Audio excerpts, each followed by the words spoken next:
আসসালামু আলাইকুম। কেমন আছেন সবাই? আশা করি সবাই অনেক ভালো আছেন।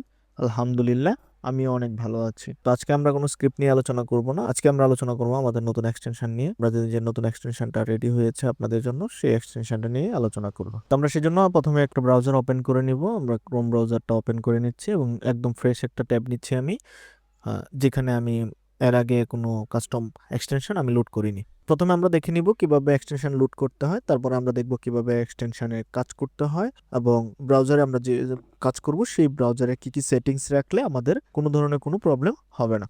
তো প্রথমে আমরা এক্সটেনশনটা লোড করে নিব। তো এক্সটেনশন লোড করার জন্য দুইটা মাধ্যমে আপনার এক্সটেনশন লোড করার অপশনে যেতে পারবেন। সেই ক্ষেত্রে আপনি প্রথমে এখানে একটা এক্সটেনশনের আইকন দেখতে পাচ্ছেন, এখানে ক্লিক দিলে এইখানে কয়েকটা এক্সটেনশন, আপনার যে এক্সটেনশনগুলো থাকবে সেগুলো দেখাবে, না থাকলে দেখাবে না। এবং এখানে ম্যানেজ এক্সটেনশন নামে একটা অপশন আছে, সেখানে ক্লিক দিলেই আপনার এক্সটেনশন লোড করার অপশনে চলে আসবে। তো আমরা একটু আবার ব্যাকে চলে যাব এবং এখান থেকে আমরা অন্যভাবে দেখবো যে এখান থেকে থ্রি ডটে যেতে পারবেন। থ্রি ডটে গিয়ে এখান থেকে এক্সটেনশন নামে যে অপশনটা আছে সেটার উপরে মাউসটা নিলে এখানে ম্যানেজ অপশন এক্সটেনশন নামে একটা অপশন আসবে। তো সেটাতে ক্লিক দিলেও আমরা সেম জায়গাতেই চলে আসবো।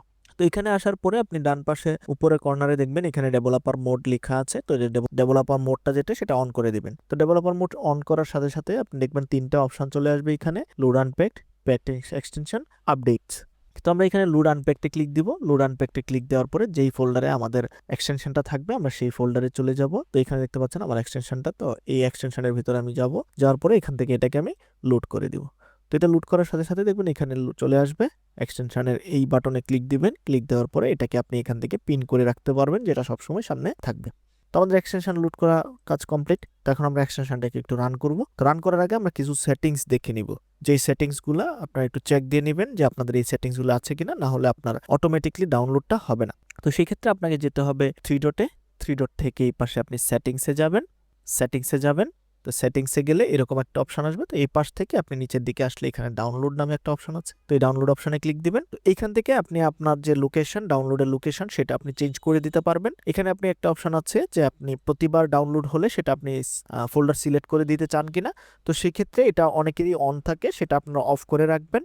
Show downloads when you are done, এটা আপনি অনও রাখতে পারেন, অফ রাখতে পারেন, এটা কোনো ম্যাটার না, তবে এটাকে মাস্ট বি অফ রাখতে হবে। এছাড়া আর কোনো কাজ নাই। তো আমরা এরপরে আমরা এই এক্সটেনশনটাকে ওপেন করব। এক্সটেনশনটা ওপেন করলে উপরে দেখবেন একটা ছোট্ট করে অ্যালার্ট আসছে, এখানে একটা সাইটের নাম দেওয়া আছে, এই সাইটে চলে যাওয়ার জন্য। তো আমরা এটাকে সিলেক্ট করব, রাইট বাটনে ক্লিক দিব, গো টু ইমেজ আপস্কেলারে ক্লিক দিব। তো ক্লিক দেওয়ার সাথে সাথে দেখবেন আমাদের যে ওয়েবসাইটটাতে আমরা ইমেজ আপস্কেল করব সেই ওয়েবসাইটে চলে আসছে। তো সেই ওয়েবসাইটে আসার পরে এখান থেকে আপনি দেখবেন দুটো অপশন আছে এবং আমাদের যে অ্যালার্টটা ছিল সেই অ্যালার্টটা চলে গিয়েছে। তো এখানে দুটো অপশন আপনি দেখতে পাচ্ছেন, একটা সিঙ্গেল, একটা ব্যাচ। তো সিঙ্গেল এবং ব্যাচের যে সেটিংস আছে, সেটিংস এর কোনো পরিবর্তন নাই। তো আমরা এখানে সিঙ্গেলে ক্লিক দিব।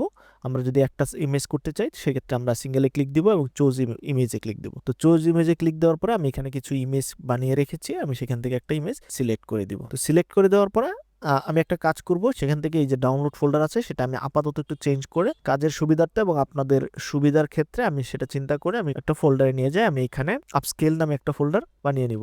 তো আমি এখানে আপস্কেলড নামে একটা ফোল্ডার বানিয়ে নিয়েছি, সেটাকে আমি সিলেক্ট করে দিব এই ফোল্ডারটা। এখন আমার এই ফোল্ডারে আমার যে ফাইলগুলো সেভ হবে সেটা আমার এই ফোল্ডারে গিয়ে সেভ হবে। তো আমি আবার আমার যে সাইট আছে আমি সেই সাইটে চলে আসব। তো এখানে এসে আমি যে ইমেজটা সিলেক্ট করেছিলাম সেটা আমি সিলেক্ট করে দিব এবং এখান থেকে দুটো অপশন আছে, 200% এবং 400%, দুটা থেকে আপনি যেটা আপনার কাছে ভালো মনে হবে সেটা দিয়ে করবেন। যদি ইমেজ আপনার বড় হয় তাহলে 200% দিয়ে করবেন, ইমেজ ছোট হলে 400%। তবে আমি 400% প্রেফার করি, সেজন্য আমি 400%টা সিলেক্ট করব। করার পরে আমরা আপস্কেলে ক্লিক দেবো।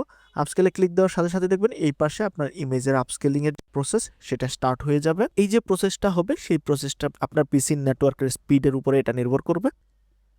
দেখতে পাচ্ছেন আমার প্রথম ইমেজ রেডি হয়ে গিয়েছে এবং সেটা ডাউনলোড কমপ্লিট হয়ে গেছে। তো আমরা যদি আমাদের যে ফোল্ডার আছে, আমাদের আপস্কেল ফোল্ডারটা, সেই আপস্কেল ফোল্ডারের ভিতরে যাই, যে আপনি দেখতে পাচ্ছেন এখানে ইমেজ আপস্কেল হয়ে এই ফোল্ডারে সেভ হয়ে গিয়েছে এবং আমাদের ইমেজ ছিল এই ফোল্ডারে। ঠিক আছে। তো এখন যদি আমরা ব্যাচ আপস্কেল যেটা আছে সেটাকে করি বা আমাদের অনেকগুলো ফাইল একসাথে সিলেক্ট করি, সেক্ষেত্রে আমরা কি করব?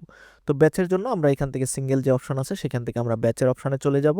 এখান থেকে চুজ ফাইলের যে অপশন আছে সেখানে আমরা ক্লিক করব। সেখান থেকে আমরা যতগুলো ইচ্ছা ততগুলো সিলেক্ট করতে পারি। আমরা চাইলে স্পেসিফিক কয়েকটা সিলেক্ট করতে পারি, আমরা চাইলে সবগুলো সিলেক্ট করতে পারি, আমরা চাইলে দুইটা সিলেক্ট করতে পারি, আমাদের ইচ্ছা মতো আমরা যতগুলো ফাইল সিলেক্ট করতে পারি। তো এখানে আমি কিছু ইমেজ রেখেছিলাম, আমি আরো কিছু ইমেজ দেখিয়ে দিব যেগুলো হচ্ছে আমি আগে আপস্কেল করেছি। আমি সেই ফাইলগুলোকে একটু দেখিয়ে দিব দিব যে সেখানে আমার অনেকগুলা ফাইল আছে। দেখেন এখানে অনেকগুলা ফাইল আছে। আমি সবগুলা ফাইল যদি সিলেক্ট করি এবং ওপেন করি, আপনি দেখবেন এখানে 98টা ইমেজ আমার আপস্কেলের জন্য রেডি হয়ে গিয়েছে। তো এই জন্য আমি যখন আপস্কেলে ক্লিক দিব তখন এটা সরাসরি স্টার্ট হয়ে যাবে। তো আমরা আবার চুজ ফাইলে ক্লিক দিব। চুজ ফাইলে ক্লিক দিয়ে আমাদের যে নতুন ফাইলগুলো সেগুলো আমরা সিলেক্ট করব। তবে আপস্কেল করা ফাইল আরেকবার দ্বিতীয়বার আপস্কেল করতে গেলে একটু সময় বেশি নিবে। তো আমি এখানে কিছু ইমেজ রেডি করে রেখেছিলাম, আমি সেই ইমেজগুলোকে এখানে আমি ওপেন করে দিব। তো ওপেন করে দেওয়ার পরে আপনি দেখতে পাচ্ছেন এখানে 11টা ইমেজ আমাদের আপস্কেলের জন্য রেডি হয়েছে। তো আমরা এখান থেকে আমাদের যে পার্সেন্টেজ আছে, স্কেল কতটুকু করতে চাই সেটা আমরা সিলেক্ট করে দিব। তো আমি 400% করে দিব এবং আমি 200%ও করতে পারি। তো আমি সেক্ষেত্রে 400% করে দিব। তো আমি ব্যাচ আপস্কেলে ক্লিক দিব। আপস্কেলে ক্লিক দেওয়ার সাথে সাথে দেখবেন এখানে প্রসেস স্টার্ট হয়ে যাবে। তো প্রসেস স্টার্ট হয়ে যাওয়ার পরে আমাদের আর কোনো কাজ নাই, আমরা অন্য যে কোনো কাজ করতে পারবো।